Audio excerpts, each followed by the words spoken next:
Muy buenos días. Vamos a informar, como todos los martes, sobre la situación de salud.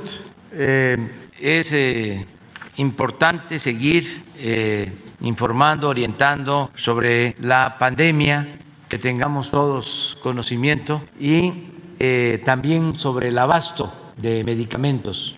Esto nos ha costado bastante, no es un asunto nada más de dinero, es que había un monopolio que acaparaba todas las compras, ventas en el sector salud, y lo enfrentamos y están molestos, pero se acabó la corrupción. Habían 10 distribuidoras que le vendían al gobierno alrededor de 100,000 millones de pesos, y 3 concentraban la mitad, 50,000 millones de pesos al año, y ni siquiera eran farmacéuticas, pero tenían muchas influencias, muchos apoyos políticos y en los medios de información. Por eso toda la campaña en contra. Lo que no veían antes, pues ahora lo están advirtiendo, el que faltan medicamentos en los hospitales, y estamos haciendo todo un esfuerzo enfrentando a esta mafia para que no falten las medicinas y se cumpla lo que se estableció en el artículo 4 de la Constitución, el derecho a la salud, y que la atención médica y los medicamentos sean gratuitos. Ya no solo algunos medicamentos, no es el cuadro básico, sino todos los medicamentos gratuitos, porque es un derecho que tenemos, el derecho a la salud. Entonces, sobre eso estamos. Va a informar el doctor Alcocer sobre esto. Luego, el doctor Hugo López-Gatell sobre la pandemia, sobre el abasto de vacunas, Marcelo Ebrard, y el general Luis Crescencio Sandoval nos va a informar sobre la logística de distribución de las vacunas, cómo se están enviando hasta los lugares más apartados de nuestro país para que no falten las vacunas y podamos seguir vacunando y cumplir con el compromiso de que en octubre estén vacunados todos los mexicanos mayores de 18 años, aún con una dosis. Y ya en noviembre, diciembre posiblemente terminemos completo, y esto nos va a permitir que antes de los fríos, antes del invierno, ya tengamos protegida a la mayor parte de nuestra población, porque para enfrentar la pandemia lo mejor es la vacuna. Si se está vacunado hay protección. Esa es una enseñanza mayor, el que si nos vacunamos, y hoy va a hablar de eso el doctor Hugo López-Gatell, tenemos más protección. Desgraciadamente los hospitalizados, muy lamentablemente, muy tristemente los que pierden la vida, la mayoría no fueron vacunados. Entonces, por eso necesitamos seguir con la vacuna, y el que se demoró o lo pensó, que ya no lo siga pensando. Hay vacunas suficientes. Estamos vacunando en promedio a 700,000 personas diarias, promedio. Hay días de más de 1,000,000 de personas diarias. Entonces, vamos a escuchar al doctor Alcocer. Con su permiso, señor presidente. Muy buenos días, tengan todas y todos ustedes. Como ya mencionó el señor presidente, hoy seguimos en la actualización del tema de los medicamentos adquiridos por el sector salud para la población mexicana. Les hemos notificado sobre los medicamentos oncológicos en particular y los diferentes tipos por especialidad médica. En la primera lámina, si son tan amables, por favor, les recuerdo que la demanda del sector salud incluyó 1,840 claves y se han recibido hasta ayer 54.5 millones de piezas de esta compra. Y como ya se mencionó, no solo a unos cuantos proveedores, sino incluye a 335 proveedores que participaron. En la siguiente tabla se presentan las órdenes de suministro de insumos médicos para cada una de las instituciones, como ya lo presentamos hace unas semanas, y como pueden ver también, el 9 de agosto, hace unas semanas, se habían recibido 265,672,799 piezas, y hasta ayer se agregaron 29,100,000 273,110 piezas más en respuesta a 6,062 órdenes de suministro generadas en esta semana. En la parte de la derecha, en la tabla de la derecha, se muestra como fecha máxima de entrega el 27 de agosto, por eso tiene dos colores, en que se estima llegarán otros 16,505,000 piezas.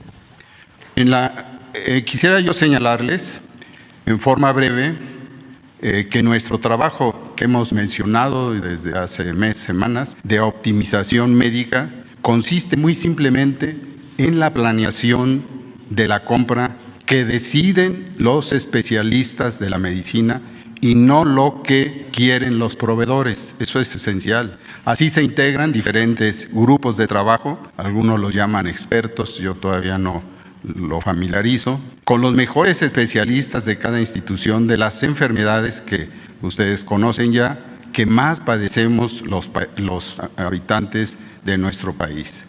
Ellos, estos especialistas, son los que revisan los últimos avances y como podemos ver en la imagen siguiente, los últimos avances de la ciencia médica en el mundo. La siguiente, por favor. Y acuerdan cuál es el mejor tratamiento disponible en función del impacto en la salud del individuo. Les voy a ejemplificar muy rápidamente.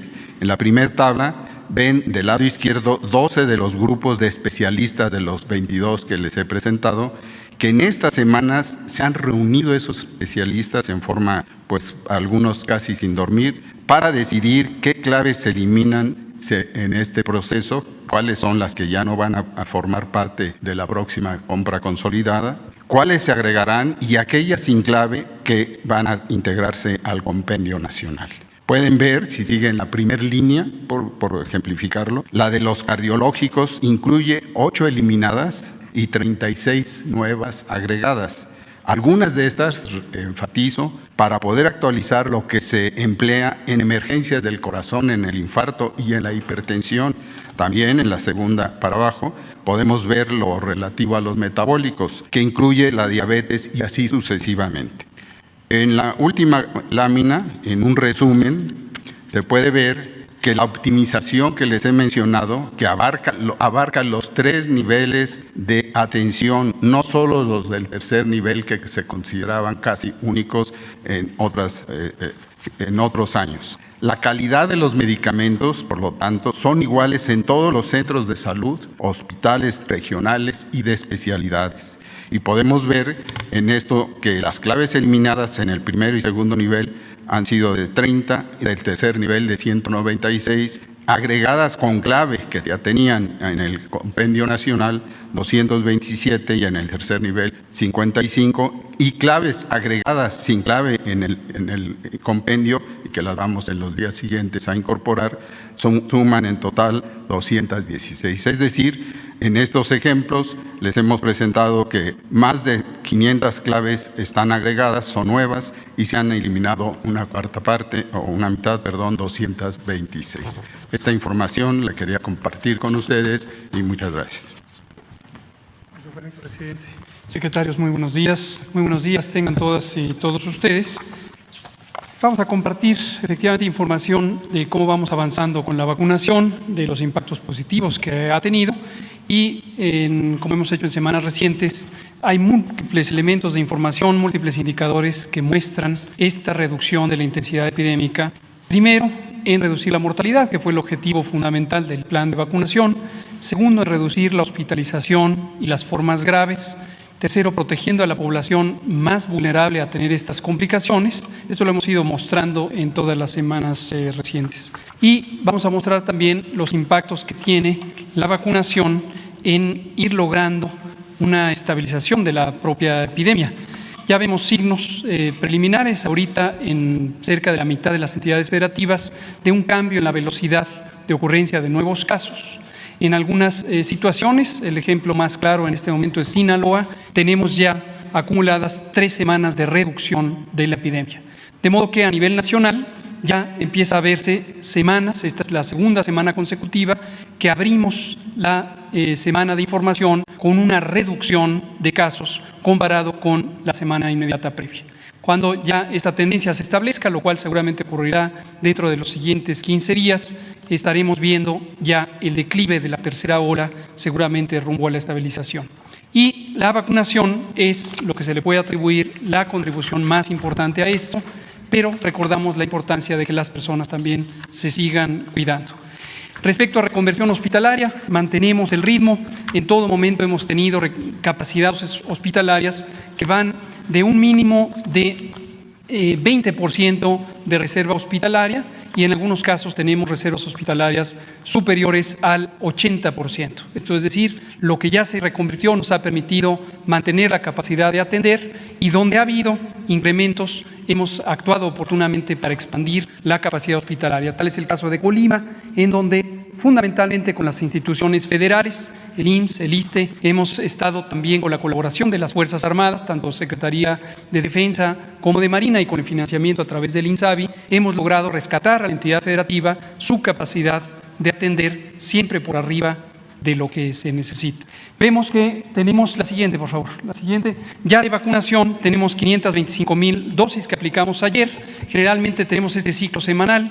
Empezamos la vacunación los lunes con cada grupo de embarques. Llegamos generalmente al máximo de vacunación diaria los miércoles o los jueves, generalmente arriba del 1,000,000 de dosis, como ya decía el presidente, con un promedio arriba de 750,000 dosis. Somos, de hecho, como lo mostraré, gracias a una compilación que amablemente me comparte el canciller Marcelo Ebrard, somos en este momento uno de los países de América Latina que tiene el mayor número promedio de inmunizaciones diarias. Superamos, por ejemplo, a Estados Unidos en este momento. Tenemos 78 millones de dosis que ya se han aplicado en forma acumulativa y esto equivale a haber vacunado en la siguiente a 54,9 millones de personas. Más de la mitad de ellas tienen esquema completo y los esquemas recientes son de los grupos poblacionales más jóvenes. Esto es 61% de la población adulta ya está vacunada, ya está protegida con al menos una dosis y seguimos en muy buen ritmo para lograr la meta planeada de que al final de octubre tengamos a toda la población adulta vacunada con al menos una dosis. Posteriormente, de acuerdo al calendario de inmunización de cada tipo de vacuna, estaremos completando sus esquemas. Y en las siguientes dos imágenes vemos exactamente estas evidencias que nos muestran la utilidad de la vacunación. Dos imágenes, una de hospitalización, que es esta. Lo que vemos es lo que hemos venido diciendo. Si tomamos todas las hospitalizaciones ocurridas desde el 1 de enero de 2021 hasta la fecha, 93% ocurrió en personas no vacunadas. Es decir, solamente un pequeño número, que es 3%, tuvieron esquema completo y a pesar de ello fueron hospitalizadas. ¿Por qué razón? Porque tienen generalmente comorbilidades o distintas situaciones que les hacen no tener una eficacia tan alta de la vacuna. Pero en general la vacuna da resultados y previene las hospitalizaciones. Quienes tienen esquemas intermedios también tienen una protección ya desde la primera dosis. Como hemos comentado muchas veces, con la primera dosis se logra más del 80% del efecto posible de la vacuna y eso se refleja en que solo 4% de las personas hospitalizadas eran personas con una sola dosis. Pero la enorme mayoría, 93%, personas que no habían sido vacunadas. Y lo vemos lo mismo en las defunciones. Tenemos desde el 1 de enero a la fecha que 95,5% de las defunciones, todas y cada una de ellas muy lamentables, ocurrieron en personas que no se habían vacunado. En cambio, solo 2% ocurrieron en personas que se habían vacunado y esto, como digo, es algunas situaciones en donde comorbilidades y otras situaciones de salud pudieran ser menos efectiva la vacuna. Muy importante vacunarse. Tenemos la imagen de las vacunas recibidas, 93 millones. Y por último, el calendario de esta semana. Hoy estaremos recibiendo 226,980 dosis de Pfizer. Mañana 585,000 para un total de 811,000. Y esta es la tercera y última semana en donde hubo una reducción del abastecimiento de Pfizer por razones anticipadas de carácter técnico, pero ya la siguiente tendremos nuevamente altos volúmenes arriba del 1,5 millones de dosis solo para esta compañía, además de las múltiples embarques que estaremos liberando de AstraZeneca y de CanSino que estarán también contribuyendo a esto. Esto es todo, presidente. Gracias. Muchas gracias, señor presidente.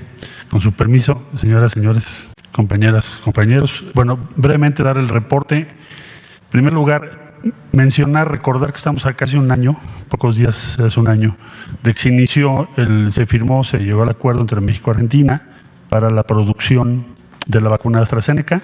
A un año se han entregado más de 18 millones de dosis envasadas en México al gobierno de México. Se han destinado este número, esto más o menos equivale al total de la población del Estado de México o de entidades como Jalisco y Veracruz juntas, si lo queremos mencionar. Se ha donado 1 millón por parte de México, América Latina y el Caribe, y se hizo un intercambio de 800,000 con Argentina, que después vamos a recuperar. La siguiente, por favor. Esto significa que el 24% de las vacunas que se han administrado en México se han envasado en territorio nacional. Este porcentaje va a ir creciendo y en verde está lo que hemos traído de fuera y en este color está lo que se está produciendo en nuestro país. Entonces ese 24% va a ir creciendo para… de todas maneras traemos insumos, por supuesto, la sustancia activa, pero se envasa y se finaliza en nuestro país. La siguiente, por favor. Informarles que la vacuna de Moderna, cuya tecnología es ARN mensajero, similar a la de Pfizer, se requieren 2 dosis. Los estudios demostraron un 93% de efectividad. También es eficaz contra la variante Delta. Ya está autorizada para su uso de emergencia en más de 50 países. El 16 de agosto recibió opinión favorable por parte de COFEPRIS, con lo cual ya estaría autorizada en nuestro país. Y nos ha confirmado la vicepresidenta de los Estados Unidos hace unos días y ayer con las autoridades correspondientes de Estados Unidos que van a hacer 2 envíos por un total de 3,5 millones de esta vacuna. Es la 7ª vacuna en el portafolio mexicano, es uno de los más amplios del mundo. Y también nos va a posibilitar que más allá de esta donación podamos en su momento optar por mayores cantidades de esta vacuna si fuera necesario. Se va a trasladar a Estados Unidos al aeropuerto de Toluca y ya estamos trabajando con las 2 corporaciones o instituciones que van a participar, que es Direct Relief y FedEx. La siguiente, por favor. Simplemente con eso termino. Que me pidió el presidente que se los actualizara. Confirmar que el diálogo económico de alto nivel que el presidente convino con el presidente Biden y la vicepresidenta Harris va a tener lugar el día 9 de septiembre en Washington. Las secretarías estamos participando, por supuesto, Hacienda y Crédito Público, Economía, Relaciones Exteriores y habrá otras instancias que se van a ir sumando, y los principales temas de la agenda son relocalización de las cadenas de suministro hacia nuestro país, mecanismos de coordinación en situaciones de emergencia como las que estamos viviendo, por ejemplo, cómo aumentamos la producción de vacunas Pfizer o Moderna u otras, Novavax u otras, cooperación internacional para el desarrollo en el sur de México y Centroamérica, que es una alta prioridad para el presidente de México, y que podamos avanzar en la infraestructura fronteriza, sobre todo una vez que se dio a conocer el paquete de infraestructura de los Estados Unidos, que va a ser, como ustedes saben, sin precedentes en cuanto al volumen de recursos que van a destinar para esto. Entonces tenemos que tener una visión común en la zona fronteriza, que ya es la más importante del mundo hoy en día en términos económicos. Eso sería, señor presidente. Con su permiso, señor presidente, vamos a dar los datos del informe de distribución de vacunas Pfizer y Sinovac. Se reorganizaron, se notificaron en lo que es Birmex e INCAN las vacunas para ser distribuidas por vía aérea y vía terrestre a los diferentes estados. La cantidad es 5.740.810 vacunas que se distribuyeron el jueves 12 de agosto y el sábado 14 de agosto por vía aérea. Fue un total de 1.232.100 vacunas. Se organizaron 2 rutas aéreas con aeronaves de la Fuerza Aérea. La ruta número 1 cubrió los estados de Jalisco, Aguascalientes, Durango, Chihuahua, Tamaulipas. La ruta número 2, Chiapas y Yucatán. El día sábado se organizaron 2 rutas para cubrir 5 estados. La ruta número 1, Chihuahua y Sonora. La ruta número 2, Chiapas, Campeche y Yucatán. En vía terrestre fueron 4.508.710 vacunas. El día jueves 12 acudieron a las instalaciones del INCAN 5 entidades federativas a recoger sus vacunas. Fue Ciudad de México, Estado de México, Michoacán, Tlaxcala y Puebla. Y el viernes acudieron a Birmex 7 estados. El viernes 13, que fueron Ciudad de México, Estado de México, Hidalgo, Tlaxcala, Puebla, Morelos y Querétaro. También se organizaron el día viernes 13 7 rutas saliendo de Birmex para abastecer a los estados de Michoacán, Jalisco y Colima en la ruta 1, en la 2 Guanajuato, Aguascalientes, Zacatecas, en la 3 Nayarit y Durango, en la 4 Sinaloa, en la 5 San Luis Potosí y Coahuila, en la 6 Veracruz, Oaxaca, Tabasco y en la 7 Guerrero. A todas estas rutas que se hicieron se les dio seguridad por parte del Ejército Mexicano, de la Armada y de la Guardia Nacional. Adelante, por favor. El resumen, jueves, viernes y sábado se distribuyeron 5.740.810 vacunas, vía aérea 1.232.100, por vía terrestre 4.508.710, como ya mencioné, distribución a 28 estados, se materializaron 46 movimientos con sus 46 escoltas para hacer llegar a los diferentes centros de vacunación el material. Se hicieron 11 vuelos con 18 horas con 30 minutos de vuelo de las aeronaves de la Fuerza Aérea. El total empleado, quedó aquí encimada la lámina, pero son más de 1,000 hombres que se utilizaron para poder hacer llegar las vacunas a todos los centros. Es todo, señor presidente. Muy bien, tenemos pendientes de ayer a 3 compañeros, a Pedro Domínguez de Milenio, Diana Benítez del Financiero y José Sobrevilla del Noreste. Buenos días, presidente. Pedro Domínguez de Milenio.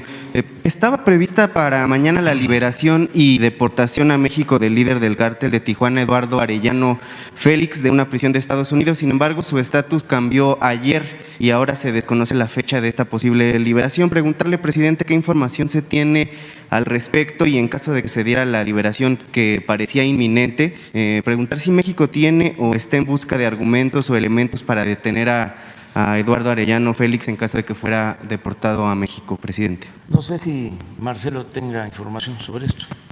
Sí. ¿Tienes otra pregunta? Sí. Mientras? Ayer se dio a conocer que la UNICEF dio el respaldo o está respaldando este regreso a clases presenciales que está proponiendo su gobierno, presidente. Está pidiendo la UNICEF también más datos justamente para apoyar este regreso a las clases presenciales.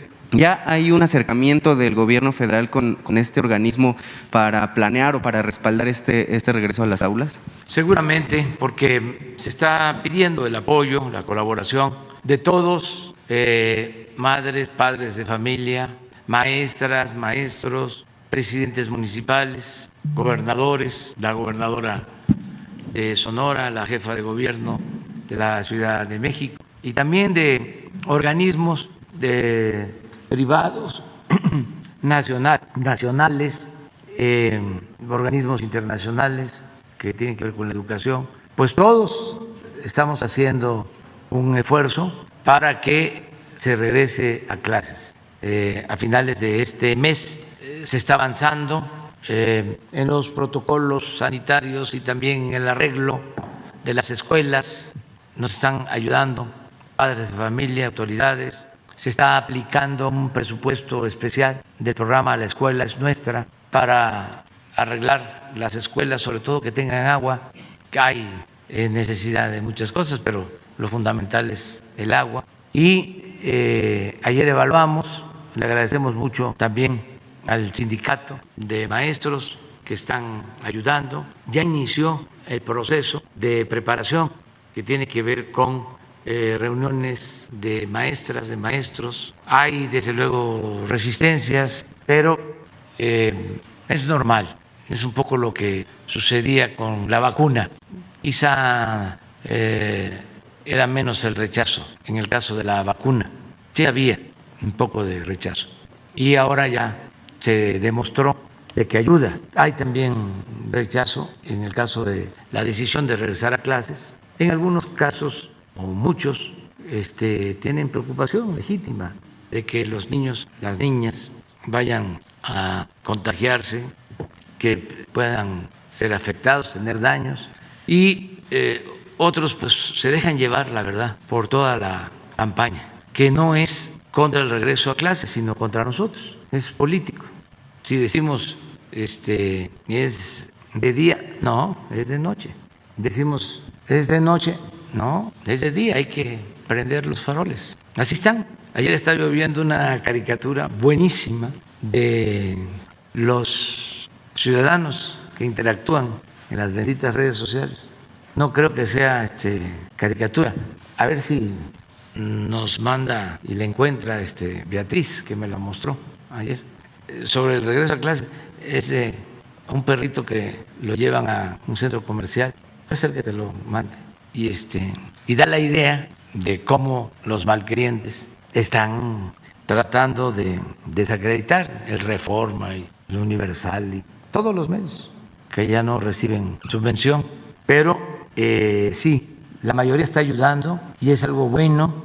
Ojalá y Ili Ortiz y Junco, etcétera, etcétera, etcétera, cambien de parecer por sus hijos, por sus nietos, porque es muy importante el regreso a clases, la escuela, las clases presenciales, el que se vuelvan a encontrar las niñas, los niños en las escuelas. Es una terapia importantísima, socializar experiencias, volver a ver a las amiguitas, los amiguitos, dejar el encierro, dejar de estar sometidos al Nintendo, porque sí afecta. Entonces ya estamos preparándonos para el regreso a clases. También que nadie se preocupe, es voluntario. No quieren llevar a los niños, a las niñas a la escuela, no se llevan y no hay ningún problema. Van a seguir habiendo clases por televisión, por internet, los medios públicos, sobre todo el Canal 11, estaciones de radio, por internet. Vamos a seguir como si fuesen clases presenciales, pero no es lo mismo. Eso hay que tenerlo muy claro, ¿no? ¿Sí se va a compartir la información que está pidiendo la UNICEF, por ejemplo? Sí, lo que pidan. La maestra Defina seguramente va a informar sobre eso. ¿Tienes? Ya, por favor. Con su permiso, señor presidente. Bueno, la información que tenemos es que se le cambió el estatus, ustedes mismos ya lo publicaron. Ayer el jurídico nuestro nos notificó eso. Estados Unidos no tiene obligación de decirnos por qué, pero lo que asumimos o presumimos es que cambió la condición del testigo. Ya ha habido casos anteriores, es lo más probable, pero lo vamos a confirmar en el transcurso del día de hoy. Pero sí cambiaron el estatus. Quiere decir que no va a ser deportado hacia México el miércoles. Y en caso de que hubiera esta liberación o deportación, ¿hay argumentos en México para detenerlo en caso de que llegara acá? ¿Hay alguna Dependería investigación? de la Fiscalía General de la República, pero por lo que a nosotros hace, sí confirmo lo que usted está señalando en cuanto a que se cambió el estatus y presumimos que es por el cambio de calidad del interesado. Es decir, en otros casos han hecho cuando ya son testigos protegidos. Puede ser que esa sea la razón, pero se la confirmo en el transcurso del día de hoy cuando oficialmente me lo digan. Gracias. Nada más una precisión, las 3.5 millones de vacunas de Moderna que van a llegar, ¿forman parte de los 8.5 millones que ya se habían anunciado con anterioridad o son otras? Sí, y quiero aprovechar, por eso le agradezco mucho a Marcelo que me haya permitido intervenir. Quiero agradecer al gobierno de Estados Unidos por su apoyo, por su colaboración, porque nos ofrecieron estas vacunas. Son 8.500.000 dosis, 3.500.000 dosis de Moderna y 5 millones de AstraZeneca. Y son un donativo. Y eso es importante destacarlo y expresar nuestro agradecimiento al presidente Biden. Llevamos una muy buena relación, no somos vecinos distantes, somos vecinos cercanos y hay solidaridad y cooperación para el desarrollo. Tenía que hacer este pronunciamiento de agradecimiento al gobierno de Estados Unidos sobre este donativo de 8.500.000 dosis. No sé si ahora quieras agregar algo. ¿Sí? Gracias. De acuerdo. ¿No apareció? Sí. Es que a veces se está viendo, ¿no?, en las redes y es difícil, ¿no?, encontrarlo de nuevo, pero sí, a lo mejor alguien nos ayuda. Es como un perrito muy elegante que va a un centro comercial contento y luego va a la escuela y lo ya saliendo de la escuela, ya sale enojado. Pero está muy ingenioso y esto tiene que ver con la gente de las polémicas. Qué importante lo de las redes, cómo se interactúa. La verdad que es una auténtica comunicación, porque son mensajes de ida y vuelta. Esa es la comunicación. Antes todo iba nada más en un sentido, o sea, descargaban información y no había cómo replicar o interactuar. Entonces, este medio, este instrumento ha ayudado muchísimo. Es un gran invento, ayuda mucho en la toma de conciencia para tener una sociedad mejor, independientemente de que se invada de notas falsas, robots, manipulación, insultos, pero el medio es extraordinario y poco a poco también la gente va aprendiendo a hacer a un lado, a cribar lo que vale la pena, ¿no? Ni lo que no tiene valor, no hay argumentos, solo insultos, pero sí es muy importante. Ojalá y se continúe el debate siempre, en todos sentidos, que todos podamos ejercer nuestro derecho a disentir. Muy bien, entonces vamos con Diana. Buenos días, presidente, secretario, subsecretario. Siguiendo con el tema de regreso a clases presenciales, como parte de estas resistencias que ya menciona, ayer la CENTE pues afirma que no hay condiciones para regresar de forma presencial en la tercera ola. Parte de lo que argumentan es que falta la vacunación de menores mayores de 12 años. Incluso iniciaron la aplicación de una encuesta entre padres de familia para ver si están de acuerdo con este regreso. Preguntarle si habrá diálogo del gobierno federal con la CENTE para hacer labor convencimiento de que se sumen. Y por otro lado, también ha generado mucha polémica esta carta responsiva que estableció la SEP como parte del decálogo. ¿El gobierno estaría dispuesto a retirar la obligatoriedad de firmar esta carta? Bueno, mira, se dialoga con todos, con la CENTE, lo está haciendo la secretaria de Educación, está abierto a escuchar a todos y, repito, no es obligatorio, es voluntario. Si hay maestros que no quieren dar clases porque tienen preocupaciones, pues no hay problema. Nosotros sostenemos que si estamos a favor de la educación y si nos importa la educación, debemos de demostrar con hechos, porque si no, todo el discurso se vuelve demagogia. Es decir, nos importa la educación y más la educación pública, pero en los hechos buscamos excusas, pretextos para no impulsar la educación. Imagínense un maestro que no cumple con su responsabilidad, ¿cómo va a decir de que la educación nos hace libres, que era lo que planteaba el presidente Juárez y los pedagogos más avanzados y progresistas? La educación, decía Freire, como práctica la libertad. Entonces, que cada quien asuma su responsabilidad. Y acerca de la carta, pues también no es obligatoria. Si van los niños a la escuela, no llevan la carta, no le hacen.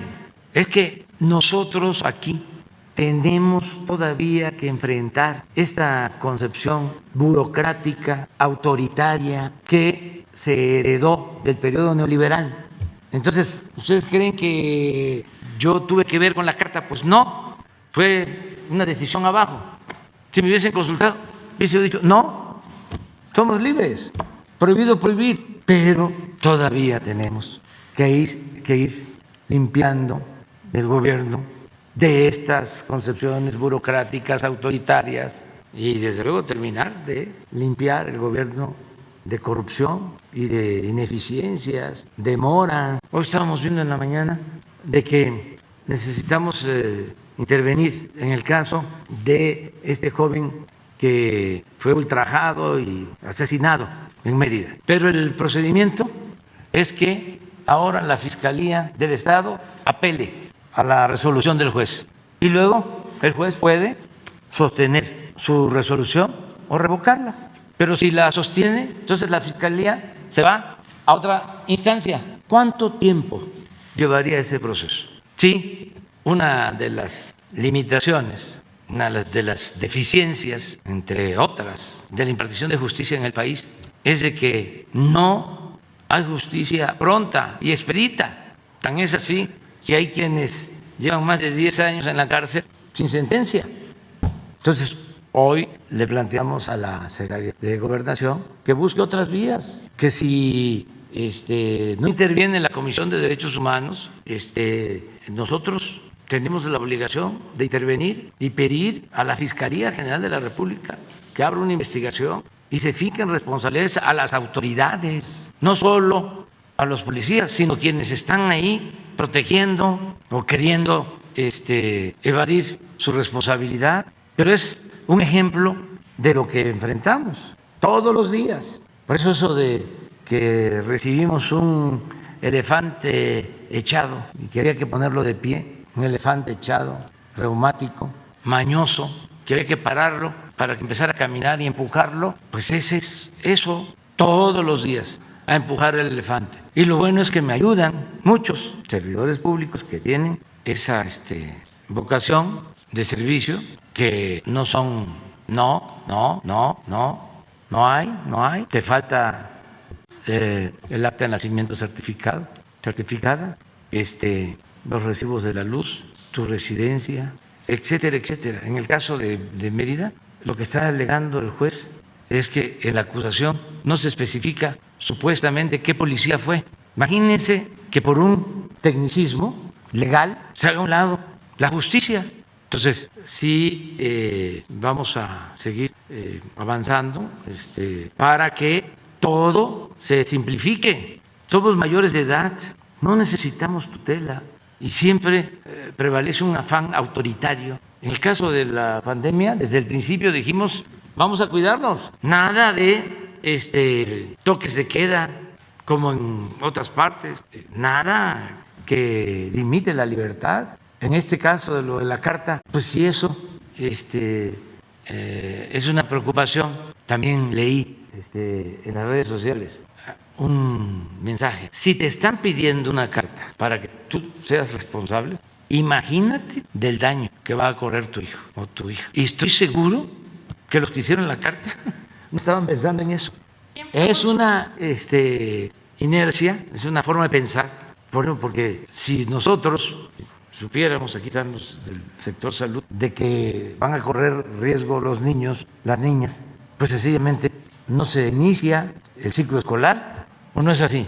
¿Sí? ¿Para qué queremos la carta? Específicamente, ¿de quién fue la propuesta No sé, de esta carta? pero lo digo aquí porque siempre digo lo que pienso y porque todo esto va ayudando, ¿sí?, a avanzar en la simplificación, en que se le tenga más confianza al ciudadano, en que no haya tantos trámites, trabas. Hay ciudadanos que pueden mentir, no actúan bien, que son malos ciudadanos. Sí, los hay, pero no son la mayoría. La mayoría de la gente es responsable y lo demostró con la pandemia. Se portó y se sigue portando muy bien. No hubiésemos podido. Se imagine si cuando empezó la pandemia, que estaba todo el sistema de salud por los suelos, porque así lo recibimos, en ruina. Si la gente no se guarda, pues hicimos el llamado y decimos, hay que cuidarnos y la sana distancia, y se nos vienen contagios, ¿sí?, más allá de los que enfrentamos, y no nos daba tiempo de tener las camas y los ventiladores y los médicos, capacitarlos, y enfermeras, y convencerlos y comprometerlos. Afortunadamente se han portado de lo mejor. Imagínense si los médicos hubiesen actuado, las enfermeras, de manera mezquina y hubiesen parado. Yo no voy a trabajar porque no tengo las mascarillas, no tengo el equipo, necesito que me paguen más, no quiero correr riesgos. Pues entonces no hubiésemos podido. ¿Pero qué sucedió? La gente nos ayudó. Se cuidó la gente, entonces aumentaron los contagios, pero cuando ya se tenía más afectación, ya teníamos las camas y no nos rebasó la pandemia. No se quedó nadie sin una cama, sin atención, sin médico, sin medicamento, como ahora no se están quedando sin vacunas. Y eso la gente, con el apoyo de los ciudadanos. Entonces, que un burócrata, mujer o hombre, va desde una oficina a enviar un documento, a veces es hasta producto del ocio, que no tienen que hacer. Están inventando cosas. No, hay que liberarnos todos. Entonces, a tu pregunta, no es obligatorio que lleven a los niños a la escuela, se van a cuidar a los niños y tenemos que correr riesgos en la vida, todos corremos riesgos. Imagínense si salimos porque nos podemos enfermar, un mal aire nos afecta, nos da gripa, pulmonía, pues mejor no salimos, ahí estamos, ¿no? Encerrados. No, vamos a salir y a enfrentar la realidad y confiar en que nos va a ir bien, porque la suerte también juega en eso. Y finalmente, presidente, pues estamos ya casi a un mes del 15 de septiembre. ¿Cómo prevé el gobierno la ceremonia del grito? ¿Usted esperaría que esta vez sí sea con público, quizá de forma reducida, o qué planea? Lo estamos viendo. Nada más decir que este grito, esta ceremonia, tiene una connotación muy especial, porque se están conmemorando 200 años de nuestra independencia y el 15 inicia, es el grito de independencia, es el comienzo de un proceso que nos llevó pues 11 años, desde 1810 hasta el 27 de septiembre de 1821. Entonces es un proceso, pero además la etapa inicial de la independencia es algo único en el mundo. Está muy difícil encontrar un dirigente con tanto amor al pueblo como Miguel Hidalgo y también como José María Morelos y Pavón. Esos dos curas rebeldes fueron ejemplares, le tenían un profundo amor al pueblo, porque no luchaban nada más por la independencia política, luchaban por la justicia, proclamaron la abolición de la esclavitud, querían que se moderara la indigencia y la opulencia, que se distribuyera mejor la riqueza, que se elevara el salario del peón, que se educara al hijo del campesino, del barretero, igual que al hijo del más rico hacendado. Decía Morelos que haya tribunales que protejan al débil de los abusos que comete el fuerte. Fíjense, eso no se pudo cumplir, aunque se proclamó la independencia. Eso llevó más tiempo que se convirtiera en realidad. Pero qué visión de los dos, porque se proclama la independencia y la verdad es un acuerdo arriba. Las élites siguen dominando y oprimiendo y esclavizando al pueblo, nada más que ya no se depende de España. Pero ya cuando se consuma la independencia, ya se olvidaron las proclamas de Hidalgo y de Morelos. El que encabeza el movimiento de consumación de la independencia es un antiguo general realista, Iturbide, que buscaba convertirse en rey. Esa es nuestra historia, ¿no? Entonces, este 15 de septiembre va a ser memorable. No sé cómo vaya a ser la ceremonia, pero sí es muy importante. Gracias. Porque tiene que ver con la lucha por la justicia. Vamos con José Sobrevilla. Gracias, presidente. Buen día. José Sobrevilla, noreste.net, Jalapa y Noreste Diario, Poza Rica, Veracruz.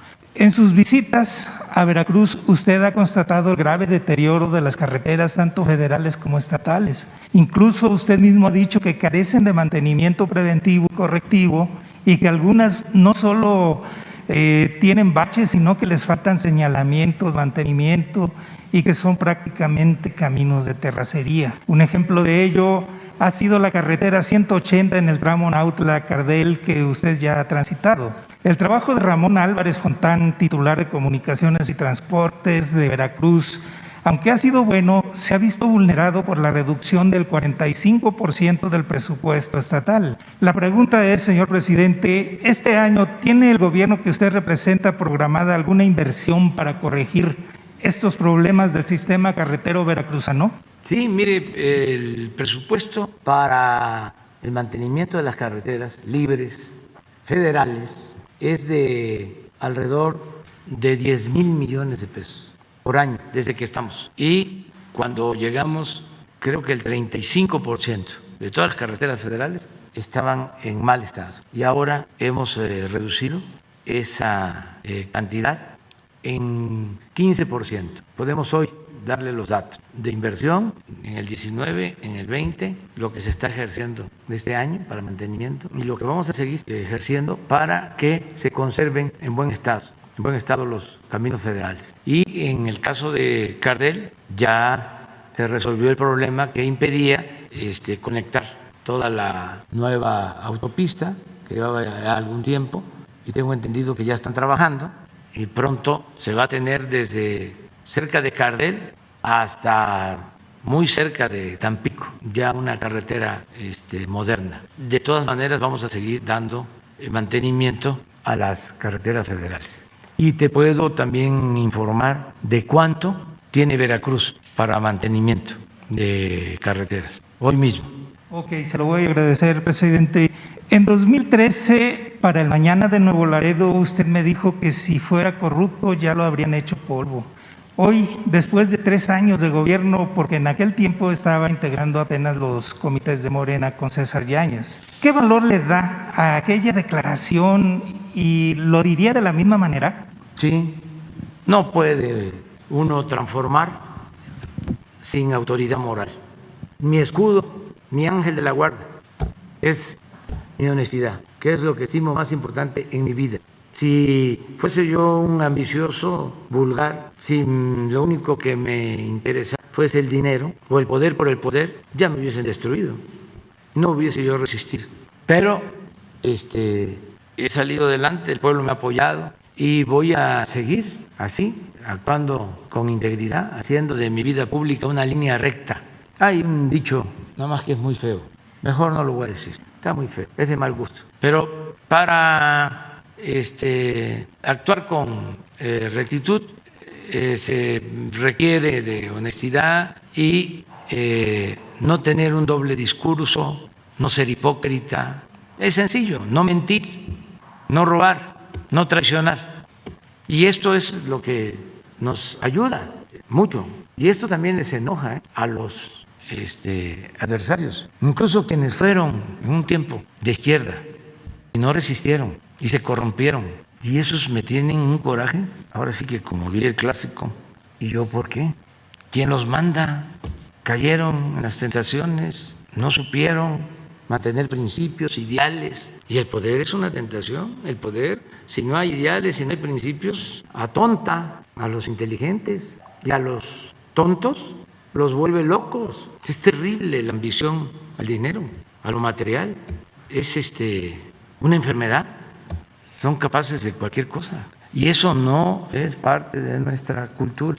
Nuestras grandes civilizaciones nos heredaron una forma de vida fincada en la honestidad. La mayor riqueza del pueblo de México es su honestidad. Hay una gran reserva de valores en nuestro pueblo, culturales, morales, espirituales. Y viene de lejos, ¿eh? Por eso hemos resistido, por nuestras culturas. Por nuestras culturas hemos resistido todos los males, las más grandes tragedias, calamidades. Siempre México sale adelante. Los pueblos con cultura pueden enfrentar una desgracia, una calamidad, una tragedia, incluso un acto de destrucción, y se recuperan, se renuevan. Pueden quedar países destruidos. Si hay cultura, hay una regeneración. Fíjense lo que sucedió con el caso de los japoneses, la destrucción con la guerra, la bomba atómica, pero es un pueblo con cultura milenaria como el nuestro, y volvieron, hubo un renacimiento. Entonces es muy importante mantener los valores y hacer a un lado toda esta corriente, ¿no? Surgida o alentada en los últimos tiempos, orientada al individualismo, al egoísmo, a triunfar sin escrúpulos morales. Hay que seguir insistiendo que solo siendo buenos podemos ser felices. El otro día un director de un periódico se burlaba, un director de Excelsior, lamentable, porque cuando era joven era hasta un buen prospecto para ser un buen periodista. Estaba en Excelsior, digo, en proceso, con don Julio. Lo llevó Leñero a entrevistar a Graham Greene, gran escritor inglés, de 2 novelas que les recomiendo mucho, que tienen que ver allá con mi tierra y con mi agua. El poder en el trópico, el poder y la gloria, y Caminos sin ley. Un escritor espléndido, Graham. Pero ahora lo leo con un mensaje en Twitter diciendo que el modelo que propongo es que comamos frijol y tortilla y que usemos guaraches, burlándose. ¿Qué quiere entonces? Pues que el modelo sea el lujo, la extravagancia, el derroche, la inmoralidad.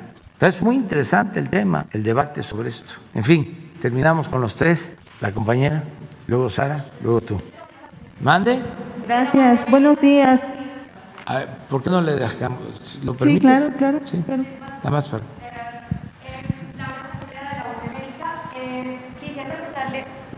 Laura Sepúlveda de La Voz de América. En materia internacional quisiera preguntarle si usted planea intervenir de alguna forma en las conversaciones de diálogo entre Estados Unidos y Venezuela, siendo que en las últimas horas Nicolás Maduro dijo que tendría la intención si se removieran estas sanciones. Pues eso lo puede explicar muy bien Marcelo Ebrard, sobre el papel nuestro en estas conversaciones. Desde luego, nosotros estamos a favor del diálogo y de la solución pacífica de las controversias, y nos gustaría que se llegara a acuerdos y que no se utilizara la fuerza por el bien del pueblo hermano de Venezuela. Señor presidente. Brevemente, le diría a usted que México siempre ha sostenido la posición de que debía promoverse un diálogo entre las partes que corresponde a las y los venezolanos determinar el futuro de su país, y México ha aceptado ser la sede de esos encuentros, de esos diálogos, pero México no es parte en los diálogos, ni aspira a hacerlo. Es un diálogo entre venezolanas y venezolanos. Y por lo que sabemos hasta esta fecha, ya terminó una primera fase de esos diálogos y después van a haber otros. Y México ha garantizado que continuará siendo un país respetuoso, solidario y neutral en esas conversaciones. Nuestro ánimo, nuestro objetivo estratégico, y aquí creo que hablamos por otros países de la comunidad latinoamericana y caribeña, es que ojalá haya una serie de acuerdos que permitan que Venezuela pueda continuar su camino sin sanciones y con plena reconocimiento de toda la comunidad internacional. Y ojalá que eso se logre. ¿Facilitarían ustedes el diálogo entre Estados Unidos y Venezuela entonces? No nos corresponde. El diálogo que está llevándose a cabo ahora es entre las partes, es decir, entre venezolanas y venezolanos. Lo que digo es que en un futuro, si esas conversaciones avanzan, pues ojalá se pueda lograr lo que es el objetivo de toda la comunidad latinoamericana y caribeña, que es que pueda continuar su desarrollo económico, social y de todo tipo Venezuela, sin sanciones y sin limitaciones para su desarrollo. Y señor presidente, también aprovechando el tema, de inmigración específicamente, ¿cómo se está manejando el control del flujo de personas que están tratando de ir al norte, que en este momento están en zona fronteriza, que no han podido ingresar al país? ¿Cómo se está avanzando en materia migratoria? Y también si tiene una fecha estimada para la apertura de la frontera. Gracias. Sí, acaba de hablar Marcelo sobre un diálogo estratégico con este propósito que va a llevarse a cabo en Washington. ¿Por qué no explicas más sobre el tema? Creo que eso responde tu pregunta, lo que va a exponer el secretario. Sí. Con su permiso, señor presidente, el diálogo económico de alto nivel no se había llevado a cabo desde 2016, se había suspendido. No lo encabezan los presidentes, nunca lo han encabezado los presidentes, lo encabeza por parte de Estados Unidos la vicepresidenta y por parte de México, en este caso los secretarios, la secretaria de Economía, secretario de Relaciones Exteriores. El secretario de Hacienda no va a poder asistir porque tiene que presentar el presupuesto, entonces seguramente tendremos al subsecretario de Hacienda y otras dependencias del Gobierno de México. Ahora, ¿cuáles son los objetivos primordiales para este diálogo? Uno de ellos tiene que ver con el desarrollo en el sur de México. ¿Cuál es el objetivo? Promover la inversión, promover el crecimiento económico y las oportunidades. ¿Qué es lo que ha sostenido el Gobierno de México en voz del señor presidente de la República, el licenciado López Obrador?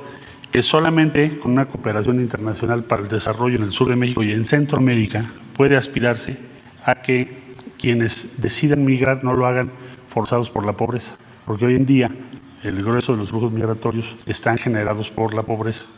Hay también inseguridad, pero sobre todo pobreza, falta de oportunidades, y ahora se agudizó con la pandemia. Estamos viendo flujos migratorios, no solo en el caso de México, sino de varios países de la región y en otras partes del mundo, grandes flujos migratorios que están siendo producidos por el impacto social y económico de la pandemia. Entonces, en síntesis, 9 de septiembre tendremos este diálogo. Pensamos muy oportuno porque Estados Unidos acaba de anunciar su paquete de inversiones sin precedentes. Estamos hablando de trillones de dólares. Muy importante, las prioridades que lleva México, se las vuelvo a comentar: relocalización de cadenas de suministro, mecanismos de coordinación en situaciones de emergencia, cooperación internacional para el desarrollo en el sur de México y Centroamérica, y por último, la infraestructura fronteriza. Preguntaba usted sobre la frontera también, ¿cuándo se va a regularizar? Bueno, lo que nos han comunicado las autoridades norteamericanas, recientemente estuvo aquí el secretario Mayorkas, es que no van a poder hacerlo en el corto plazo como lo habíamos previsto los dos países. ¿Por qué? Porque hubo un incremento en los contagios que se derivan no solo de la variante Delta, sino otros factores que ya explicó tanto el secretario como el subsecretario de Salud, y en Estados Unidos están en la misma circunstancia. Entonces, pero de que va a ocurrir que haya una regularización, normalización de la situación, eso es indudable, pero sí tenemos que calcular cuando esté hacia la baja esa ola y no hacerlo en este momento, es lo que nos comentó el gobierno de Estados Unidos. A usted. Gracias, señor presidente. Buenos días a todos. Liliana Nobre, de Pulso Saludable. Preguntarle, señor presidente, si sigue en vigencia el decreto para la eliminación de la importación de los cigarros electrónicos, porque al parecer la Secretaría de Economía lo eliminó. Conocer cuáles serían los riesgos de que se puedan vender estos dispositivos que son cero saludables para los ciudadanos. Esa sería mi primera pregunta. Pues es parte de lo que comentaba aquí, con toda franqueza y transparencia. Al interior del gobierno hubieron discrepancias. La Secretaría de Salud sostuvo desde el principio que estos aparatos, ¿cómo se les llama? Sistema alternativo de consumo de nicotina, pero se conocen como cigarros electrónicos. Bueno, Salud dijo, no, esto daña. Y hubieron otras opiniones. Entonces, me plantearon a mí la situación. Y dije, no, porque afecta a la salud y no vamos a permitir nada que afecte a la salud. Sin embargo, pasó el tiempo y expuesto de otra manera, yo firmo un decreto para permitir la importación, no exactamente de estos cigarrillos, pero de algo parecido. Y entonces los de salud protestan, incluso aquí, no sé si fuiste tú o una compañera, me dijo, oiga, ¿qué está pasando? Y ofrecí revisarlo. Entonces, ¿qué hicimos? Pues ya se corrigió el error y se cancela la importación de estos aparatos. Aun cuando no sean lo mismo, aunque se alegue de que no causan daño, nada que afecte la salud. Y además, si ellos, que son los responsables de esta materia, nos recomiendan de que no se permita la importación, pues tenemos que hacerles caso. Y se corrigió. Eso también es importante, o sea, no ser aferrado, no caer en la autocomplacencia, sino saber rectificar cuando se comete un error. Todos cometemos errores. Imagínense un error cuando se trata de la salud del pueblo, pues cómo no se va a corregir. Entonces, así se actuó y ya se firmó el nuevo decreto. Gracias, señor presidente. Y en una segunda cuestionamiento, quisiera saber, hace como 2 semanas aproximadamente, Cancino hace la recomendación de la aplicación de la segunda dosis, el refuerzo. La mayoría de las personas que están vacunadas con este biológico son los maestros. Quisiera conocer la opinión, no sé si el doctor Alcocer, el doctor Gatell, o usted, si van a aplicar este segundo refuerzo y cuándo empezarían. Gracias. Pues yo creo que el doctor López-Gatell podría explicarlo. Yo lo que quiero introducir en la respuesta del doctor es de que, como es natural, las farmacéuticas pues quieren que se consuman más vacunas y nosotros tenemos que adquirir las vacunas que son necesarias y definir una política de protección a la gente, no una política mercantil o comercial. Cada quien tiene su función. Las farmacéuticas están en su papel, no es ningún cuestionamiento. Pero el gobierno pues también tiene que cuidar el presupuesto, que es dinero de todos, no se puede desperdiciar y se tiene que actuar a partir de fundamentos científicos no de declaraciones o de boletines. Entonces, Hugo puede informar sobre esto. Gracias, presidente, con mucho gusto. Liliana Noble, de Pulso Saludable, gracias por esta pregunta. Como hemos venido comentando a lo largo de las semanas recientes, en el sentido de lo que acaba de decir el presidente, nosotros siempre buscamos tener la evidencia científica más sólida, más consistente, más actualizada, que permita tomar decisiones técnicas correctas. Y es muy importante visualizar que la evidencia científica va cambiando a lo largo del tiempo. Esto lo digo de antemano, previo a la respuesta puntual a este asunto, porque a veces la narrativa pública, en los medios, en las redes sociales, se pierde de vista que las cosas van cambiando con el tiempo. Entonces, lo que diga uno hoy es 17 de agosto de 2021, podría ser diferente después, si es que hay evidencia sólida que cambie esa perspectiva.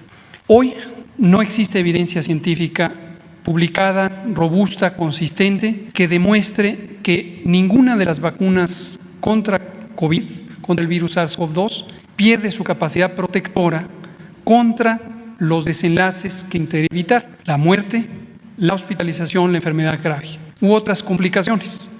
En algunos casos, algunas compañías farmacéuticas que producen vacunas han contribuido a que se elaboren algunas investigaciones sobre los anticuerpos, la concentración de anticuerpos en sangre. Referencia genérica para todo el pueblo: los anticuerpos son las sustancias que están en la sangre que fabrican los glóbulos blancos y forman parte del mecanismo de defensa contra las infecciones.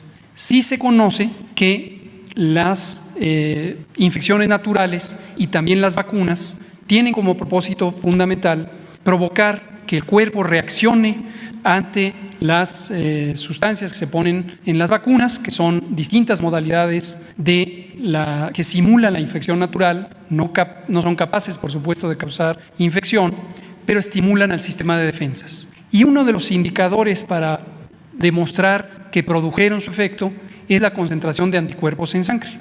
Ahora, tanto para las vacunas, cualquier tipo de vacuna, como para las infecciones naturales, se conoce que ciertas semanas o meses después de la respuesta original, el sistema de defensas, el sistema inmune, pasa a un estado de relativa reposo, de estabilidad, de quietud, pero guarda memoria inmunológica. ¿Cómo la guarda? Se fabricaron, se multiplicaron una serie de células que se llaman precisamente así, células de memoria. Y ahí están listas para responder ante el reto de una exposición al agente infeccioso. Por lo tanto, la medida de cuerpos en sangre, la concentración de anticuerpos, no necesariamente es una representación de toda la capacidad que tiene el sistema de defensas. Se ha observado en algunas de las vacunas que 6 o 8 meses después de aplicadas, los anticuerpos reducen con respecto a la cantidad máxima que se logró a las pocas semanas de la inyección, pero insisto, eso no es una demostración de que han perdido su efecto. Es esperable que el sistema inmune pase a un estado de reposo. Ahora termino diciendo sobre las decisiones específicas, como ya comentaba el presidente, hasta hoy 17 de agosto de 2021, seguimos monitoreando y seguiremos monitoreando si apareciera evidencia científica clara, robusta, consistente, que mostrara que se redujera la potencia protectora de las vacunas. Eso podría llevar a otra decisión, pero hasta hoy eso no ha ocurrido. Perdón, doctor, ¿cuál sería ese elemento que les haría a ustedes definir que sería el momento de un refuerzo? Bueno, no solo en México, sino en el resto del mundo. ¿Qué tendría que ocurrir? Así es, en el resto del mundo se monitoriza esto. Esto lo hace, por ejemplo, el Grupo Asesor Estratégico de Inmunizaciones de la Organización Mundial de la Salud, por cierto, presidido por un mexicano, el doctor Alejandro Cravioto, quien también participa en nuestro grupo técnico asesor, y las distintas comunidades científicas o los gobiernos van presentando evidencia sobre la capacidad protectora en los desenlaces importantes, el riesgo de muerte, el riesgo de hospitalización, el riesgo de enfermedad grave. Si esa evidencia fuera consistente, fuera clara, estuviera robusta, podría hacer pensar que se requiriera una dosis de refuerzo, tercera para los esquemas de 2 dosis, segunda para los esquemas de 1 dosis, como la vacuna CanSino o la vacuna Johnson. Pero insisto, hasta este momento no hay ninguna evidencia ya compilada, ya depurada, que sea robusta, que convenza que se necesita esto. Y en cambio lo que sí vemos, y por eso lo hemos declarado aquí, es una gran cantidad de información que viene de las secciones de mercadotecnia de las casas farmacéuticas o de sus propios gerentes generales, que hacen declaraciones que sugieren que se necesita eso como si fuera algo demostrado científicamente. Entonces, causan una reacción en las personas. Muchos medios de comunicación en México y en otros países estimulan esta idea para inducir a que se crea que se necesita ya esta segunda dosis, por ejemplo, para la vacuna CanSino. En el caso de la vacuna CanSino, la propia representación comercial de la empresa en México, que es la responsable de haber solicitado y recibido la autorización de uso de emergencia a nombre de CanSino, indicó que presentaría un expediente técnico para solicitar un cambio en el registro sanitario sobre la segunda dosis. Hasta este momento no ha presentado ese expediente técnico, entonces, por lo tanto, no hay ni siquiera elementos de juicio en ese sentido. En cambio, los aspectos de publicidad de la casa comercial han promocionado que se necesita una segunda dosis. Entonces, ahí vemos ese contraste de discursos y, por lo tanto, como población, hay que tener cautela, hay que tener cuidado y buscar las fuentes confiables, las fuentes originales. Y finalmente, ¿qué tendrían ustedes que tomar en cuenta para, no sé si la Organización Mundial de la Salud tuviera que decidir que los pequeños de 12 a 18 ya tendrían que vacunarse y ustedes reforzarían esta idea y entonces iniciaría la vacunación en todo el mundo? Es semejante, gracias por mencionarlo, lo habíamos comentado hace unos pocos semanas, pero es el mismo fenómeno. ¿Se necesita o no vacunación en menores de edad? Es una pregunta científica completamente válida, completamente necesaria, que nosotros mismos, como responsables de la salud de México, nos hacemos frecuentemente y estamos monitoreando la evidencia científica. Vacunar a los menores de edad fundamentalmente se ampararía en dos propósitos. Uno, si fuera una población que tiene un riesgo de desenlaces desafortunados, mortalidad, enfermedad grave, enfermedad complicada, alto, un riesgo alto, podría ser que se necesitara protegerlos con unas vacunas, todas ellas, que tienen como utilidad fundamental reducir ese riesgo. Muy afortunadamente, como lo hemos venido mostrando aquí desde hace varias semanas, el segmento poblacional de menores de 18 años no tiene riesgos altos de complicarse. Se puede contagiar, no hay duda alguna. Puede haber casos también de enfermedad en ese segmento de la población, pero es de una magnitud sumamente limitada. Un dato concreto de hoy, al corte de hoy, menos de 1.6% de las personas que hoy están hospitalizadas por COVID en México, lo mismo aplica para el caso específico de la Ciudad de México, que hoy algún periódico sacaba en primera plana información sobre esto, menos del 1.6% son menores de 18 años. ¿Por qué razón? Porque en ese segmento de la población, y eso lo identificamos desde el inicio de la epidemia, afortunadamente no se presentan graves con una magnitud como se presentan en las personas adultas intermedias o adultas mayores. Y la segunda potencial utilidad de vacunar a menores de 18 años es la idea de que se eviten contagios a partir de estas personas, de las adolescentes y niños. Pero las vacunas, todas ellas, todas las que existen, no han demostrado tener una capacidad sustantiva para reducir el riesgo de contagio. Es decir, la persona vacunada puede seguir contagiando. Tiene menor riesgo de enfermar, menor riesgo de hospitalizarse, menor riesgo de morir, pero puede infectarse y puede transmitir a pesar de que tenga la vacuna. Entonces, esto en el contexto de la reapertura de las escuelas también se ha querido utilizar como un argumento de que solo si se vacuna a menores de edad se pueden abrir las escuelas. No tiene sentido esto, sentido científico, porque las vacunas, todas las existentes, no reducen la posibilidad de transmisión. Entonces, en este momento ese es el estado que guarda la evidencia científica. E insistimos, si apareciera un elemento científico sólido, convincente en sentido distinto, posiblemente consideraríamos un sentido distinto. Gracias. Sí existen en algunos casos, igual que en el adulto, posibilidades de secuelas. El tema es la proporción. Insisto, el dato que acabo de dar, 1.6% o menos son menores de 18 años. Si nos vamos a menores de 12, es todavía una proporción mucho menor. Les pongo un ejemplo ilustrativo. En este momento, en Centro Médico Nacional Siglo XXI del Seguro Social, en el Hospital de Pediatría hay 4 camas disponibles, hay 2 niños hospitalizados. ¿Por qué están hospitalizados? Aunque tienen COVID, no es por el COVID. Son 2 niños con leucemia, un hombre y una mujer, con leucemia, una enfermedad que debilita el sistema inmune y su tratamiento afecta múltiples órganos. Y resultaron positivos a COVID. Y por eso están hospitalizados por la leucemia, pero además uno de ellos prolongó su hospitalización por el hecho de que resultó positivo a COVID. Entonces, este es el perfil de lo que vemos como secuelas, como complicaciones en los niños. En el adulto también ocurría ese fenómeno, pero hay muchos otros, la mayoría, que no tienen la necesidad de una enfermedad tan grave que justifique la hospitalización, pues el propio COVID. Pero en los niños son estas enfermedades, estas comorbilidades, las que hacen que puedan tener algunos de ellos secuelas. Y hemos pensado que en su momento las protecciones específicas deben destinarse a estas condiciones de salud que agravan la condición, la probabilidad de daño, independientemente de la edad, pero también incluidos los menores. Gracias. Sara, no encontraron. A ver si ese es. No. Bueno, eso sí, esa ya la vi. Ya la tengo, como se decía con las figuritas. Sí, mamá, voy a ir a la escuela mañana. No, mijo, no es seguro.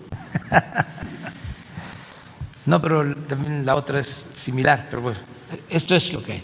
Pero la verdad es la oposición que está en contra de todo. Afortunadamente, pues se argumenta, como lo acaba de decir ahora el doctor, en el caso de que se presentara una situación de gravedad, pues actuamos de inmediato. Si científicamente se demuestra que es necesaria y de utilidad la vacuna para niños, vamos a la vacuna. Pero tenemos que ir actuando poco a poco, con prudencia, con evidencias, ¿no? Adelante, Sara. Gracias, presidente. Buenos días.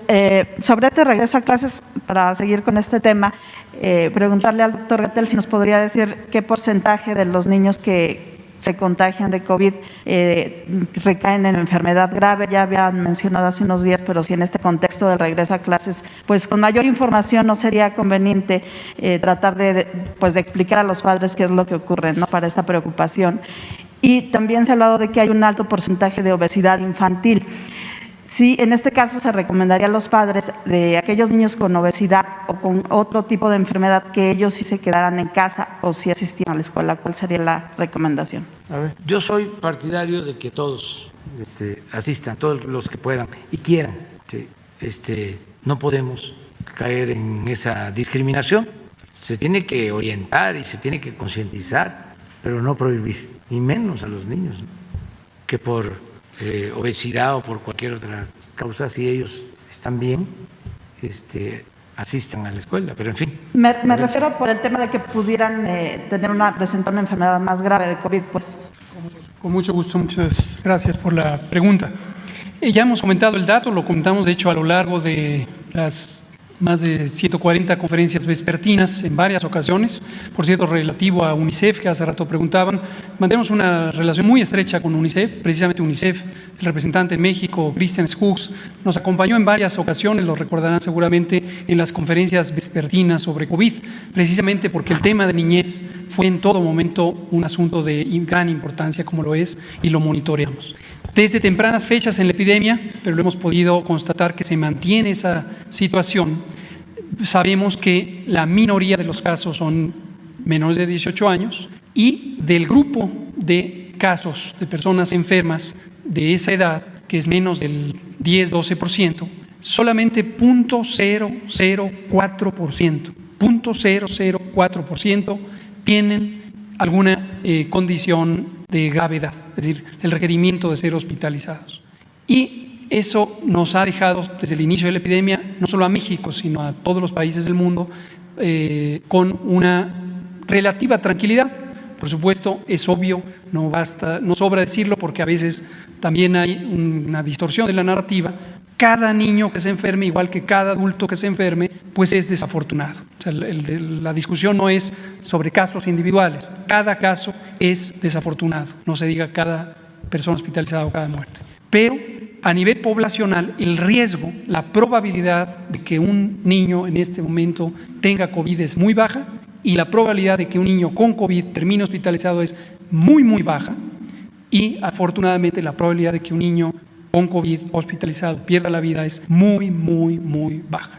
En México efectivamente tenemos una epidemia desde hace muchos años de obesidad infantil y juvenil. Somos de hecho tristemente, indignantemente el primer país con la más alta prevalencia de obesidad juvenil e infantil, cerca del 30%, de la tercera parte, 33%.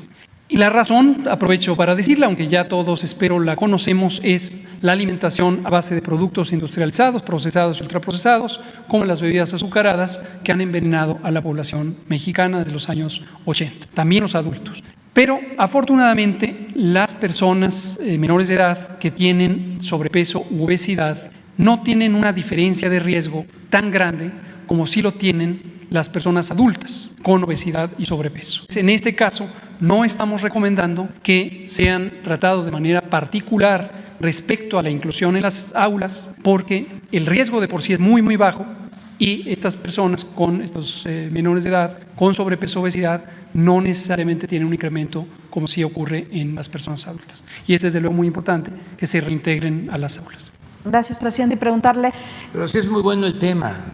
Primero, para recomendar a todos respetuosamente no consumir productos chatarra con exceso de azúcares, de grasas. Ya sabemos a lo que nos referimos, a los jóvenes, a los adolescentes, que vean lo que hizo este futbolista Cristiano Ronaldo. Vamos a verlo, ¿no? A ver, todos los jóvenes que les gusta el fútbol y que tienen a Cristiano y a Messi como los mejores, aunque no hay que olvidar nunca a Maradona. Pero miren, se sienta y le pusieron ahí unos refrescos y vámonos, vamos. Eso, agua. Ya. Eso es lo que se tiene que hacer y los papás, todos tenemos que ayudar mucho. Y lo otro es el ejercicio, comer sano, no beber refrescos industrializados o con exceso de azúcar. Es todavía notorio que en zonas muy pobres de México, los Altos de Chiapas, lo bueno es que no hay cervecerías, que todavía hay la cervecería, las cantinas, pues es parte de la tradición, de la historia, aunque no le gusta a Naya, que dice que no deben de tomar caguamas, pero todavía hay, ¿no? Y nada con exceso, todo con moderación. Bueno, en Chiapas no son cervecerías, son refresquerías. Imaginen cómo son las cantinas, las cervecerías, ¿no? Unas mesas y ahí sirven las caguamas y las cervezas. Bueno, en Chiapas, en los Altos, son mesas para tomar refrescos y el consumo es altísimo. Entonces, hay que resolver eso. Hasta en todos lados hay bebidas tradicionales.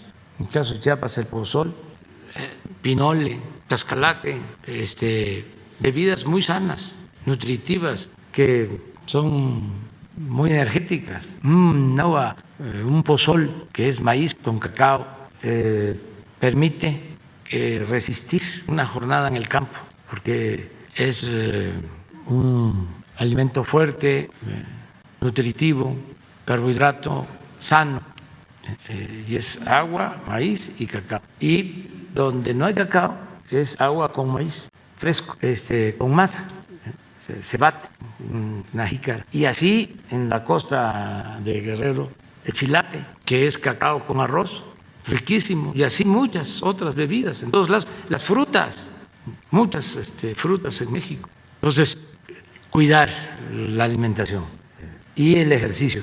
Pero los jóvenes hacen su esfuerzo, y si hay campaña constante sobre esto, si todos ayudamos, va a mejorar mucho la educación. Yo pongo un ejemplo de algo que ha dado resultado con el tiempo: el cuidado del medio ambiente. Nuestras generaciones no éramos dados a cuidar la naturaleza, no nos habían formado así. Por ejemplo, en los pueblos teníamos le llamamos tirador o resortera para todo, para el toloque, la iguana o el pajarito. ¿Qué se comía en Semana Santa? En el trópico, todo tipo de quelonios, pochitoque, una tortuguita así. Solo no se comía una más grande que se llama mojina, porque esa llora, pero luego hay una más grande, icotea, que también. La tortuga, no solo caguama, sino la tortuga de agua dulce. Luego otro quelonio que parece de la prehistoria, que se llama guau, y otro todavía, así, más antiguo, chiquihuau. Todo eso se comía en Semana Santa. No se podía comer carne, pero sí tortuga en sangre, tortuga en verde. Ya eso, como el comer la caguama o escuchar en Tepito toda esa mentira, todo ese mito de que huevos de caguama, joven, para que no le tiren de la cama, pensando que es sinónimo de virilidad, que todo eso es falso completamente. Bueno, pues ya no. Eso correspondió a nuestra generación. Ahora nuestros hijos, no. Entonces, es lo mismo en la alimentación. Tengo fe de que van a ir cambiando hábitos, que cada vez nos vamos a cuidar más, a cuidar nuestro organismo. Son procesos. Y eso lo hablábamos ayer. Es fundamental para la atención a las enfermedades. Es medicina preventiva. Estas enfermedades de ahora no se padecían de la misma forma o tan intensamente hace 30 años. Diabetes, hipertensión, ¿sí? La misma obesidad, los cánceres, las enfermedades que tienen que ver con el riñón, ¿no? ¿Cuáles eran las enfermedades predominantes?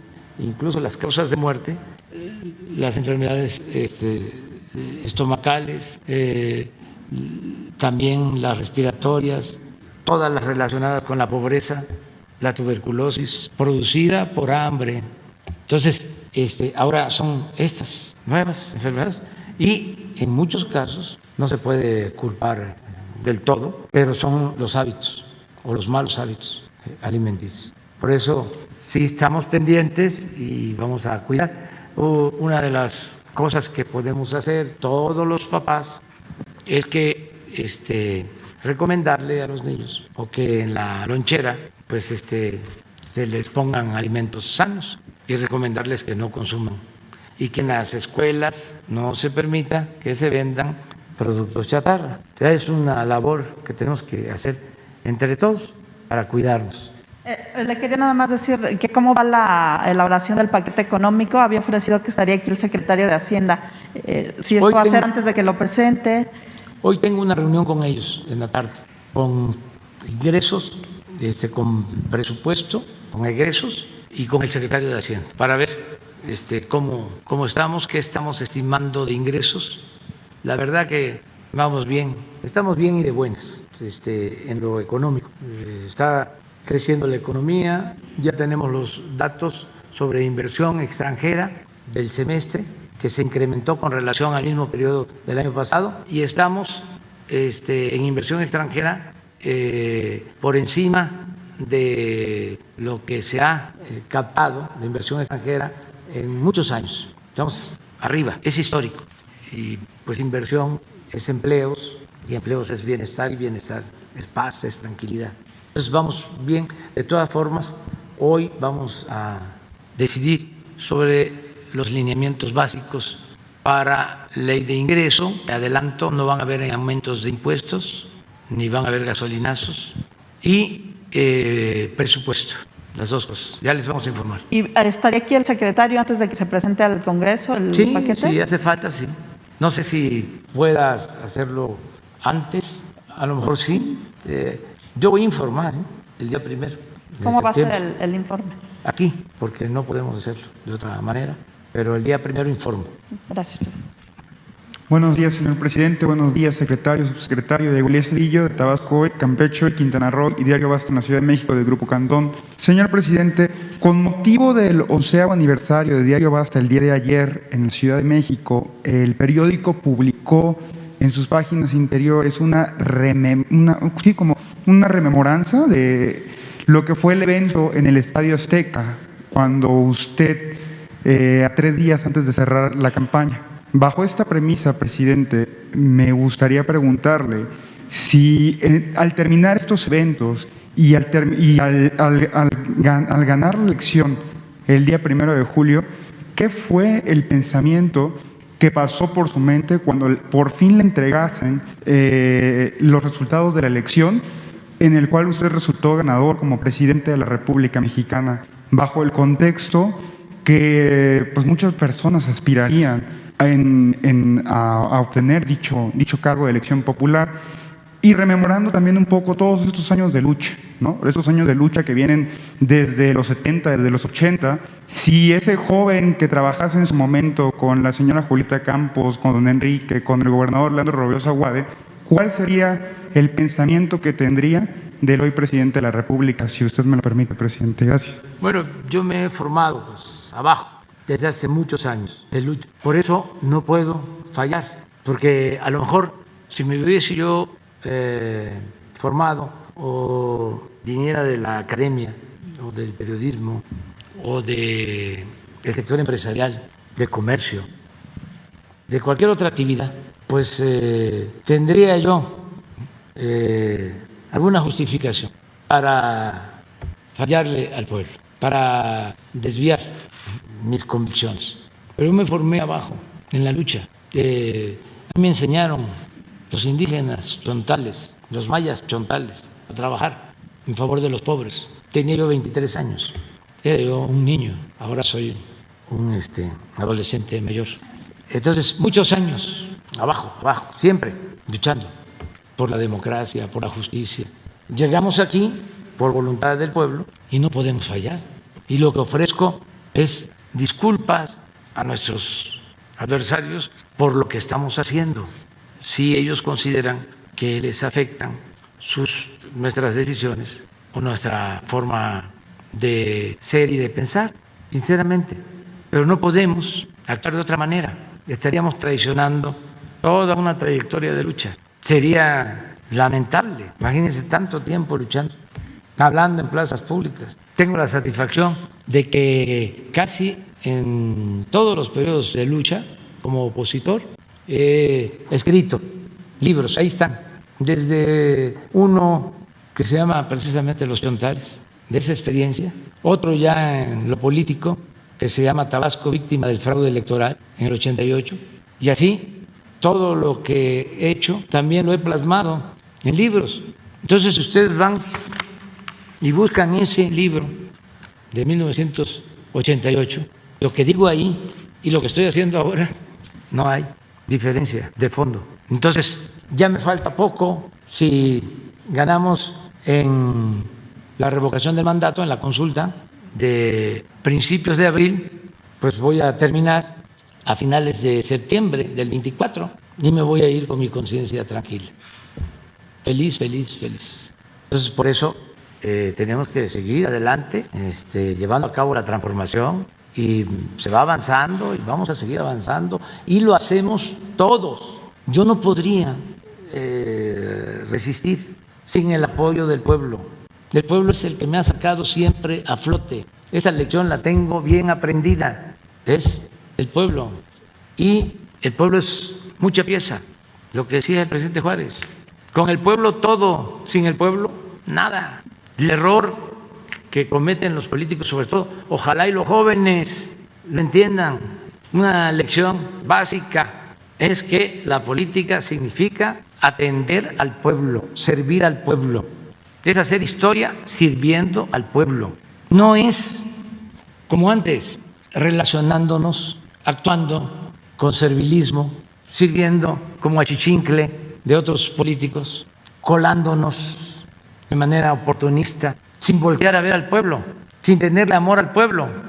Ese camino que no significa beneficios para la sociedad, para una nación, además, en lo personal, se convierte en una trayectoria fracasada, no lleva a nada. Eso es la nada, lleva nada más a dar vergüenza, pena ajena. La política no es eso ya. Si no se le tiene amor al pueblo, si no se le tiene amor al prójimo, si lo que se busca es el poder por el poder, además de que no se contribuye en nada, el que se piense político de esa forma está condenado a fracasar. Es el pueblo, es con la gente, no ignorar a la gente, no despreciar al pueblo, tenerle amor al pueblo. Ahora, si no se le tiene amor al pueblo, que no se decidan a hacer política, que se dediquen a otra cosa. Hay muchísimas otras actividades, también actividades legales, legítimas, dignas, pero la política requiere de amor al pueblo, de tenerle amor al pueblo, de estar pensando siempre en el otro. ¿Consideraría usted que pasadas administraciones no practicaban esta premisa, presidente? No, sí, hay muchos servidores públicos que tienen esos principios, pero a veces se olvida y se piensa que la política pues es la búsqueda del poder por el poder, a costa de lo que sea. El poder solo tiene sentido y se convierte en virtud cuando se pone al servicio de los demás. Y no puede haber, esto es muy importante, también aleccionador y esencial, no puede haber poder sin pueblo. No puede haber poder sin pueblo. Es como Kratos sin demos. La democracia es demos pueblo, Kratos poder, poder del pueblo. Yo espero que las nuevas generaciones se vayan formando y tengamos relevo generacional, porque uno de los daños, entre otros, que causó el neoliberalismo es que no se formaron cuadros para la administración pública, para la política, con dimensión social. Fue un periodo perdido. Nos cuesta trabajo conseguir cuadros honestos, responsables, con convicciones, dispuestos a poner por delante el interés del pueblo, el interés de la nación. Entonces, eso va a cambiar, como también en la República de las Letras, la intelectualidad. Van a ver cuántos jóvenes van a ir surgiendo para que sigan ahí, pero que ya no sean mandones ni gurús. Krause y Aguilar Camín y todos monopolizaron todo lo que tenía que ver con las letras, con la academia, con las ciencias. Increíble. No solo ahora con la polémica sobre los 500 años de resistencia, arqueólogos alineados con Krause o con Aguilar, defendiendo la versión de los vencedores, a capa y espada. Antropólogos, sociólogos, historiadores, pero también científicos. Una prueba del grado de decadencia en que llevó el modelo neoliberal. Artistas, cineastas. Entonces tiene que darse una renovación y se está dando con la juventud. Esta fue una conferencia muy larga. Bueno, ahí nos vemos.